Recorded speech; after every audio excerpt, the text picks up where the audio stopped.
What's up, guys? Welcome back to the channel. Today I'm very excited. We are getting back to work on the 1993, I believe, EG hatch. So just to give you some context, this is the state it lives. The only difference is I have it on rear jack stands now, and I have an extension holding up the shifter. Now, what I actually found out was I didn't have anything I needed to be able to get the work done. So I have a couple parts here that I want to install, and then I started running into some issues where I didn't have some parts at all. So what I went ahead and did is I have ran the harness kind of where it's going. I'm gonna end up taking all the tape off. I took off this big plug. I don't know what I'm gonna put there to plug it. Then I started running into issues where something's clearly missing here, right? So besides the clips and retainers for the cable, I don't have actually anything to attach that to. Also, the fuel system over here is held up by zip ties. You see what I have? I also installed the thermostat and the hose. Now it's loosely installed because the manifold does have to come on, so there's no clamps on it. But let me see if I can get you guys in there. The hose, the K-tuned heater core hose, I think it's called, it's on. So I still have to put in the sensors here. This is blocked off. This one's open. I'm pretty sure this is where my fan switch is gonna go. We'll get to that in a little bit. Now, I mounted up also the slave. Now, this engine bay, going back, there's a lot of imperfections to this. So obviously this is gonna get powder coated. This is gonna get powder coated, but the bay does need to get redone. There's corrosion down here, it looks like from when the mounts were on. And then there's a bunch of imperfections throughout it, which I'm not proud of. It's very likely that in the long run, I have to pull this motor back out. Like when we look at this side, actually, if you look at this side looks great. But I also ran the harness through where it's gonna be going, so I have to get a little creative on mounting, being that this is broken. I don't know if I'm gonna end up running this, but for now we'll leave it. I might just drill this out and tap the threads. And then the harness is going through in there. These cables are likely not gonna get used. These were the starter and alternator power cables beforehand. And then this is the crankcase ventilation, which if you see is spun. So the brake booster's actually spun 180 degrees to tuck this a little better, because when it was up here, it's very intrusive and ugly. I have quite a bit of parts, but I don't wanna go any further into that. Let me set you guys up. Oh, it's spraying. It's spraying.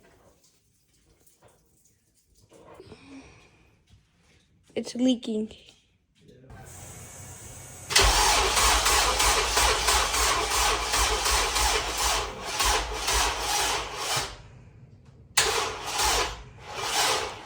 All right, so we're at the point I went ahead and wired up the fan. I just got to do the body side first. I want to make sure the polarity is correct, make sure it works.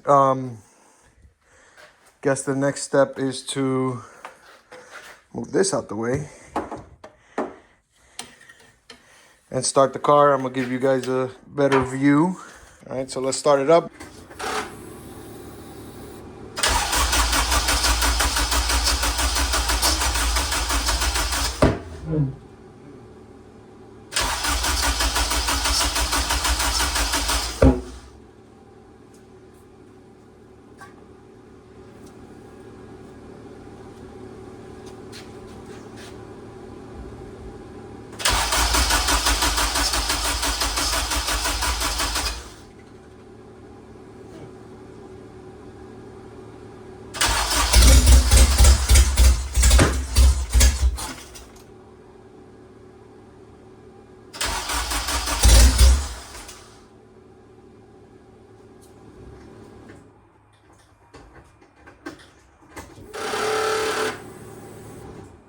How's that?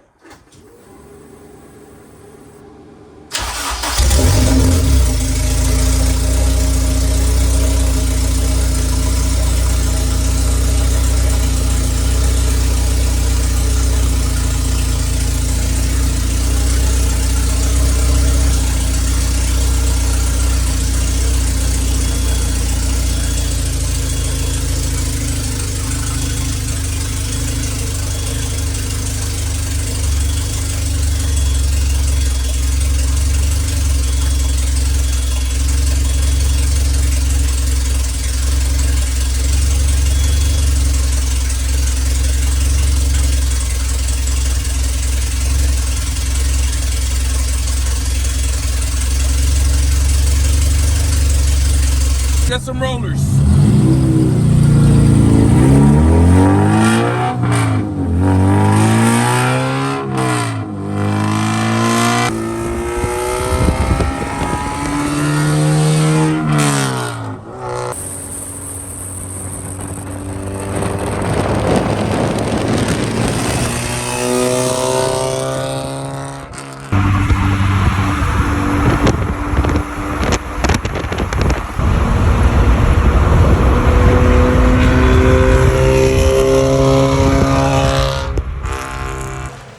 All right, guys. So, last you guys saw, I started the car, went through some heat cycles, and what I found was that everything was working. Fan was kicking on when it needed to. Proper polarity for the fans to work. Car ran fine. It's just very obnoxious right now with the open header. So